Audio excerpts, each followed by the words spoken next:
Hello everyone and welcome to the first video of my channel. आज मैं आप लोगों के लिए बहुत ही इंटरेस्टिंग सीरीज़ लेकर आई हूँ जिसका नाम म्याऊ द सीक्रेट बॉय है, जो बहुत क्यूट, रोमांटिक, कॉमेडी के साथ साथ मैजिकल भी होने वाली है। अगर आप लोगों को भी सोला की तरह कैट नहीं पसंद तो ये सीरीज देख के आप लोगों का नज़रिया बिल्कुल ही बदलने वाला है। ओह, तो आप लोग सोच रहे हो कि ये सोला कौन है? एक्चुअली में ये सोला की ही स्टोरी है, जो एक ग्राफिक डिज़ाइनर है जो फ्यूचर में एक कार्टूनिस्ट बनना चाहती है। सोला एक दिन एक कैट को अडॉप्ट करती है, सरगई, जो एक इंसान में कन्वर्ट हो सकता है। अगर आपको पूरी स्टोरी जानी है तो मेक श्योर कि आप एक भी एपिसोड इसका मिस ना करें।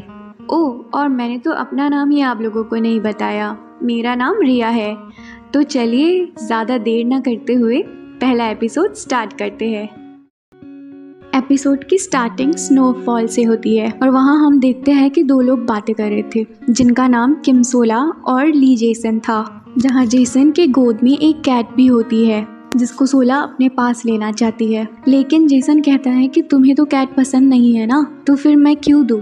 तभी सोला कैट की तरफ देखकर बोलती है कि हाँ, तुमने ठीक कहा, मुझे ये नहीं पसंद है। यही आगे हम देखते हैं कि सोला कैट को लेकर अपने अपार्टमेंट वापस आ गई है, जहाँ कैट आकर बेड के नीचे छुप जाता है और सोला अनड्रेस होकर बाथरूम की तरफ जाती है क्योंकि उसको नहाना था। तभी नहाते नहाते वो कहती है कि उसको बिल्लियों से नफरत है और जिनको बिल्लियाँ पसंद है उन इंसानों से भी उसको नफरत है। दूसरी तरफ हम देखते हैं कि बेड के नीचे से कोई इंसानी हाथ निकालकर सोला के कपड़े चुरा लेता है। हाँ, ये इंसानी हाथ आखिर था किसका? आप भी यही सोच रहे हो ना? ये जानने के लिए चलो सोला के कैट को घर लाने से 15 घंटे पीछे चलते हैं, जहाँ सोला सो रही थी। तभी दरवाजे के खटखटाने की आवाज़ से सोला की नींद खुल जाती है। यही सोला बाहर आकर देखती है कि गुदुशिक आया हुआ है उसके लिए ब्रेकफास्ट लेकर, और उसके पास सोला के लिए एक गुड न्यूज़ भी होती है और वो बहुत एक्साइटेड होता है ये सोला को बताने के लिए। तभी दूशिक कहता है कि जेसन ने अपनी गर्लफ्रेंड से ब्रेकअप कर लिया और वो वापस टाउन में आ गया है। तभी ये सब सुनकर सोला थोड़ी इरिटेट हो जाती है और दूशिक को बाय बोलकर अंदर चली जाती है। यहाँ सोला ऑफिस जाने के लिए रेडी हो रही होती है। तभी वो सोचती है कि जेसन अगर वापस आ भी गया तो इससे उसको क्या लेना देना, वो क्या करे इन सब से। तभी सोला का सर टकरा जाता है अलमारी के दरवाजे से और उसको चोट लग जाती है। यहाँ सोला अपनी रूम से बाहर आती है और रोज की तरह देखती है कि डैड खिड़की के सामने बैठकर कुछ पढ़ रहे होते हैं। तभी सोला कहती है कि उसके घर पे एक पर्शियन कैट भी रहती है जो न जाने खिड़की के पास बैठकर क्या पढ़ता रहता है। तभी सोला अपने डैड को ब्रेकफास्ट देती है, लेकिन उनके डैड को ब्रेकफास्ट नहीं खाना होता। यहाँ सोला अपने डैड को एनकरेज करती है ताकि वो स्विमिंग क्लास जाए, लेकिन डैड कहते हैं कि उनको ये सब करने में बिल्कुल भी इंटरेस्ट नहीं है। तभी सोला उनको स्विम सूट दिखा के कहती है कि देखो ये कितना ट्रेंडी स्विम सूट है, आपको सारी आंटियाँ देखकर पागल ही हो जाएंगी। सोला के डैड थोड़े गुस्सा हो जाते हैं और वो कहते हैं कि इन सब में उनको कोई भी इंटरेस्ट नहीं है। फिर सोला लेट हो रही होती है तो अपने डैड से कहती है कि ठीक है, जो मन में आए वो करना, जो आपको खुशी दे।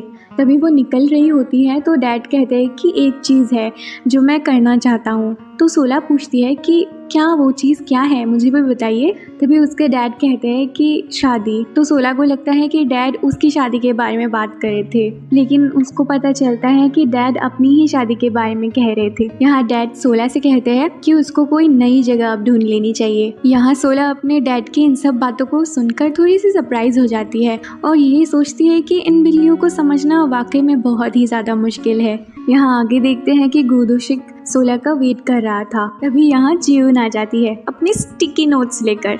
इसको देखकर दोशिक बुरी तरीके से डर जाता है। तभी जियोन अपने स्टिकी नोट्स चिपका देती है जिस पर लिखा होता है कैफ़े लोगो डिज़ाइन दोपहर से पहले मिल जाना चाहिए। तभी वहाँ सोला सबके लिए कॉफ़ी लेकर आती है और सबको डिस्ट्रीब्यूट करती है और सब कॉफ़ी को एक साथ मिलकर एंजॉय कर रहे होते हैं। और यहाँ हम देखते हैं कि जियोन अकेली ही बैठी हुई है। तभी सोला जियोन के पास जाती है और उनको ज्वाइन करने के लिए कहती है। तभी जियोन आकर दूसरे कलीग्स को उसके ही बारे में बुराई करते हुए सुन लेती है, जिसके बाद उसको बहुत ही ज़्यादा बुरा लग जाता है। तभी वो सोला को भी एक स्टिकी नोट देती है जिस पर लिखा था अगर काम से रिलेटेड चीज़ें ना हो उससे ना करे। जून बहुत ही ज़्यादा शाय है, इसलिए वो ज़्यादा किसी से भी बात नहीं करती और अगर उसको कुछ कहना होता है तो वो स्टिकी नोट्स का ही यूज़ करती है और सोला की दी हुई कॉफ़ी भी उसको वापस लौटा देती है। तभी सोला सोचती है आप चाहे जितनी भी अच्छे से पेश आ जाए इन बिल्लियों से, लेकिन बदले में आपको कुछ भी नहीं मिलेगा। यहाँ आगे देखते हैं सोला और दोशिक उस दिन ऑफिस से साथ में निकले थे, जहाँ रास्ते में दोनों सोला के डैड की शादी की प्लानिंग के बारे में डिस्कस कर रहे होते हैं और वही दोशिक जेसन के बारे में भी बात करने लगता है और सोला से कहता है पता है जेसन ने एक न्यू कैफे खोला है जिसका नाम सोनामू है, जो सोला के नाम से बिल्कुल मिलता जुलता है। तभी वहाँ जेसन भी आ जाता है। तभी दोशिक सोला को जेसन का कैफे दिखाता है क्योंकि वो जेसन के कैफे के ठीक बाहर खड़े थे। जेसन को देखकर सोला को लगता है कि दोशिक की कही हुई बातें शायद जेसन ने सुन ली है, इसलिए वो वहाँ से भाग जाती है। आगे देखते हैं सर्गेई कैट को अपनी पास्ट की मेमोरी याद आती है जहाँ वो एक छोटा बच्चा था और वो एक बहुत ही ब्यूटीफुल लड़की से भी मिला था, लेकिन उसको लगता है कि शायद ये कोई मेमोरी नहीं, ये एक सपना था। यहाँ सोला नजर आती है जेसन के कैफे के बाहर। कैफे का नाम देखकर सोच रही होती है कि जेसन ने यही नाम कैफे के लिए क्यों रखा और साथ ही साथ जेसन के साथ पास्ट में हुई किसके बारे में भी सोचती है। तभी बाहर दोशिक आ जाता है और उसको खींच के अंदर लेकर चला जाता है और जेसन से कहता है कि देखो सोला आई हुई है, लेकिन जेसन को तो सोला के साथ मिलने का टाइम ही नहीं था क्योंकि वो बहुत बिजी था अपने कस्टमर्स को देखने में। तभी जेसन सोला के लिए कॉफ़ी लाता है और कहता है कि ये पियो और यहाँ से जाओ। तभी सोला कहती है कि देखा तुमने, जेसन ने कैसे कहा मुझे यहाँ से जाओ। तभी दोशिक जेसन के पास जाकर उसके लेदर क्राफ्ट के बारे में पूछता है और वहाँ कुछ इनिशियल्स देखता है। तो दोशिक जेसन से पूछता है कि क्या ये तुम्हारी गर्लफ्रेंड के लिए है? तो जेसन कहता है नहीं, ये मेरे पापा के लिए है। तभी यहाँ देखते हैं कि जेसन की एक्स गर्लफ्रेंड ली रूबी कैट को लेकर वहाँ आ जाती है और कहती है कि अब मैं इसका ख्याल नहीं रख सकती, इसको तुम ही रख लो, और वहाँ से चली जाती है। यहाँ आगे देखते हैं कि दोशिक अपने पेरेंट्स को मना रहा था ताकि जेसन का कैट वो अपने पास रख सके, लेकिन दोशिक के पेरेंट्स बिल्कुल भी नहीं मानते और कहते हैं कि अगर हमने कैट रख लिया तो यहाँ कोई कस्टमर नहीं आएगा क्योंकि उनके कपड़ों में तो हमेशा कैट के बाल ही नजर आएंगे सबको। और ये सब जेसन सुन लेता है और थोड़ा उदास होकर वहाँ से चला जाता है। तभी दोशिक बाहर आता है और देखता है कि जेसन जा रहा था। तभी वो सोला से कहता है कि तुम क्यों नहीं जेसन के कैट को अपने पास रख लेती। यहाँ हम उसी सीन पर आ जाते हैं जहाँ पे सोला ने कैट को जेसन के पास से लिया था। यहाँ जेसन कैट का नाम बताता है कि उसका नाम सर्गेई है। तभी सोला पूछती है कि क्या ये नाम तुम्हारी एक्स ने रखा है, क्योंकि सोला को वो नाम बिल्कुल भी पसंद नहीं आता। यहाँ आगे सोला कैट को लेकर घर वापस आ जाती है और शावर लेने चली जाती है और यहाँ दूसरी तरफ हम देखते हैं कि सर्गेई एक बहुत ही प्यारे इंसान में कन्वर्ट हो जाता है। तभी सोला शावर लेकर बाहर आती है। यही सर्गेई तुरंत से कैट में कन्वर्ट हो जाता है। अगर सर्गेई यहाँ कैट में कन्वर्ट नहीं होता तो सोला तो उसको इंसान के रूप में देखकर डर ही जाती, लेकिन सही वक्त रहते वो कन्वर्ट हो गया। अब आप लोगों को समझ आया कि सोला के कपड़े किसने चुराए थे। यहाँ सोला सर्गेई को एक पिलो देती है और कहती है कि यहाँ ज़्यादा कंफर्टेबल होने की ज़रूरत नहीं है, तुम सिर्फ यहाँ तभी तक हो जब तक यहाँ से तुम्हें कोई और लेकर नहीं चला जाता, और वो सोने चली जाती है। यही सर्गेई भी सोला के साथ सोने के लिए बेड पर आता है, लेकिन सोला उसको नीचे उतार देती है और फिर सोला सो जाती है। तभी सर्गेई फिर से इंसान में कन्वर्ट होकर रूम से बाहर चला जाता है और घर की सारी चीज़ों को देखता है। उसके बाद वो मेन डोर खोल के अपार्टमेंट से बाहर जाता है। तभी एक कार बहुत ज़ोर से हॉर्न बजा देती है, जिसकी वजह से वो काफ़ी ज़्यादा डर जाता है और वो अंदर आ जाता है वापस। तभी सोला के पापा अपने रूम से बाहर आते हैं और पूछते हैं कि क्या सोला वहाँ तुम हो, लेकिन डैड को वहाँ कोई नहीं दिखता। फिर वो पानी पीने लग जाते हैं। तभी वहाँ डैड को कुछ शैडोज दिखाई देते हैं जिसकी वजह से वो डर जाते हैं। फिर इधर उधर देखते हैं, उनको कुछ भी वहाँ नहीं दिखता। जैसे ही वो अपने रूम का दरवाज़ा खोलते हैं, सर्गेई उन पे जंप कर देती है, इसकी वजह से वो नीचे गिर जाते हैं। तभी नेक्स्ट मॉर्निंग डैड सोला को बताते हैं कि रात को वो बहुत ज़्यादा डर गए थे। तभी सोला बताती है कि आपको मैंने इससे कल ही तो मिलाया था रात को, लेकिन आपने नहीं देखा था ना। तभी यहाँ हम देखते हैं कि डैड ने अपना अपार्टमेंट बेचने का प्लान बनाया था और जिसकी वजह से कुछ लोग उनका अपार्टमेंट देखने के लिए आए हुए थे। तभी सोला डैड से पूछती है कि क्या आप ये घर बेच रहे हो? आपने इतना बड़ा डिसीजन मुझसे बिना पूछे ही ले लिया।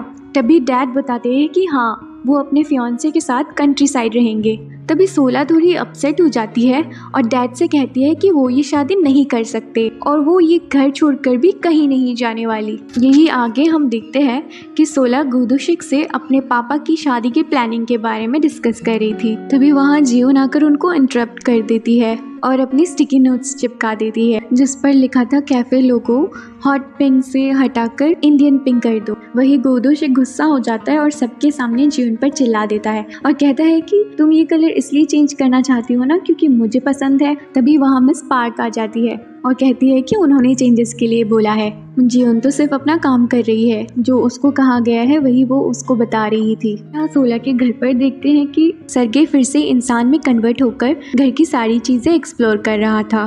तभी सारी चीजों को देखते देखते वो फिश कैन ओपन करना सीख लेता है। तभी वो सारे कैंस को लेकर अपने साथ जा ही रहा होता है कि उसको धड़ाम से कुछ आवाज सुनाई देती है। तभी वो वापस आकर देखता है कि सोला के पापा नीचे गिरे हुए थे। सर्गे उनको उठाने की कोशिश करता है लेकिन वो उठते नहीं। यहाँ सोला के ऑफिस में देखते हैं कि सब लोग लंच कर रहे होते हैं, जहाँ सोला सारे कलीग से पूछती है कि क्या कोई कैट अडॉप्ट करना चाहता है। तो सारे कलीग्स अपने अपने एक्सक्यूजेस दे देते हैं। तो दोशिक सोला से कहता है कि तुम क्यों नहीं पाल लेती हो। तभी सोला कहती है कि उसको कैट्स पसंद नहीं है क्योंकि वो डॉग जैसे नहीं होते, लॉयल डॉग जैसे बुलाने पर आते भी नहीं है, कैट्स पर ट्रस्ट भी नहीं किया जा सकता, वो बहुत सेल्फिश होते हैं और सिर्फ अपने बारे में ही सोचते हैं। एग्जैक्टली उसी वक्त सर्गेई सोला के डैड को अपने बैग पे उठाकर बाहर लेकर आता है और नीचे लेकर जाता है, जहाँ थैंकफुली बिल्डिंग का गार्ड आ जाता है और वो एम्बुलेंस को बुलाता है और सोला के डैड को हॉस्पिटल लेकर जाया जाता है।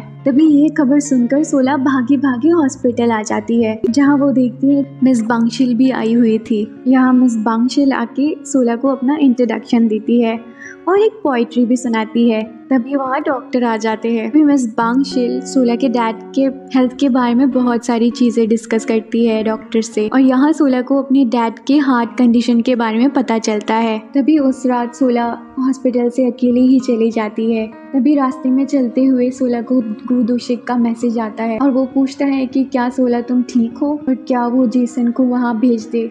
सोला कहती है कि इन सब की कोई ज़रूरत नहीं है और मैं ठीक हूँ। तभी हम देखते हैं कि सर्गेई भी सोला को फॉलो करते हुए पार्क में पहुँच जाता है। सोला एक बेंच पे बैठ जाती है, जहाँ सर्गेई भी उसके साथ बेंच पर ही बैठ जाता है। यहाँ सोला सर्गेई को जेसन समझ लेती है और अपना फेस कवर कर लेती है ताकि जेसन उसको रोते हुए ना देख ले। तभी यहाँ सोला बहुत डिसअपॉइंटेड सा फील करती है क्योंकि उसके डैड उससे कुछ भी शेयर नहीं करते और उसके बजाय मिस बांगशिल को उन्होंने चूज़ किया था और मिस बांगशिल को सब कुछ पता था, लेकिन सोला को उसके डैड के बारे में कुछ भी पता नहीं था। तभी वो कहती है कि जेसन और उसके डैड बिल्कुल कैट जैसे हैं, जो जब चाहे गायब हो जाते हैं और जब चाहे वापस आ जाते हैं। उनके लिए तो बहुत ही ज़्यादा कन्वीनियंट है ये करना, बिना ये सोचे कि सामने वाले को कैसा फील होता होगा। यहाँ सोला सर्गेई को जेसन समझ के जाने के लिए कहती है, लेकिन सर्गेई वहीं पर बैठा रहता है और सोला की सारी बातें चुपचाप सुनता रहता है।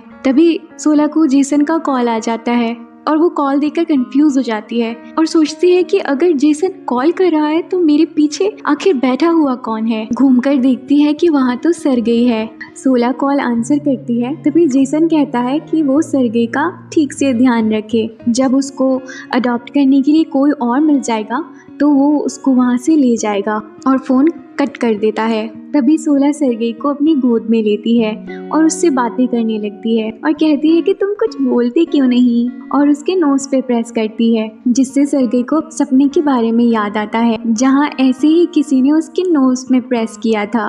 तभी सर्गेई को सब कुछ साफ साफ याद आता है और वो देखता है कि ये तो सोला ही थी। यहाँ हम देखते हैं कि सर्गेई गुम हो गया था और वो सोला को मिल जाता है और सोला उसको अपनी मॉम के बारे में पूछती है, लेकिन वो कुछ नहीं बताता। तब सोला उसके नोज को ऐसे ही प्रेस करती है और उसको अपने साथ ही ले जाती है, लेकिन सोला उसको खो देती है। सोला उसको उस दिन बहुत ढूंढती है लेकिन वो नहीं मिलता और मिलता भी कैसे, क्योंकि सर्गेई तो एक कैट में कन्वर्ट होकर एक बेंच पर सो चुका था। और यहाँ प्रेजेंट सीन जहाँ सोला सर्गेई से कहती है कि अब उनको वहाँ से जाना होगा, लेकिन सोला को इस बात का डर नहीं है कि उसको अकेले रहना होगा क्योंकि सर्गेई उसके साथ है। यहाँ एक बहुत ही सैड दिन के बाद सोला सोने चली जाती है और सर्गेई भी उसके साथ बेड पर आ जाता है, लेकिन सोला उसको नीचे उतार देती है। तभी सर्गेई दोबारा बेड पे आ जाता है, लेकिन तब तक सोला सो चुकी होती है। यहाँ सर्गेई सोला की तरफ देखते हुए ये सोचता है कि ये तो वही है जिसकी वजह से मैं इंसान में कन्वर्ट हो जाता हूँ। और ऐसे ही सोला को बहुत देर तक देखता ही रहता है और इसी के साथ ये एपिसोड यहीं पे एंड हो जाता है। ये एपिसोड फनी होने के साथ साथ थोड़ी इमोशनल भी थी। ये एपिसोड एंड होते होते मैं भी थोड़ी सी इमोशनल हो गई। सोला के पापा का बिहेवियर उसकी तरफ हार्ट ब्रेकिंग था, लेकिन इस बात की भी खुशी थी कि सर्गेई ने उसका साथ नहीं छोड़ा। क्या सर्गेई इसी तरह से सोला के साथ आगे भी खड़ा रहेगा या वो भी सोला को छोड़ के चला जाएगा, जस्ट लाइक जेसन एंड उसके पापा की तरह। देखते हैं नेक्स्ट एपिसोड में। आप लोगों को ये एपिसोड कैसा लगा कमेंट करके ज़रूर बताना। अगर आपको ये वीडियो अच्छी लगी हो तो इसे एक लाइक ज़रूर करना और मेरे चैनल को सब्सक्राइब करना बिल्कुल भी मत भूलना, ताकि आपको आगे की सारी अपडेट्स मिलती रहे। तो मिलते हैं नेक्स्ट एपिसोड में। Thank you for watching, take care and bye bye.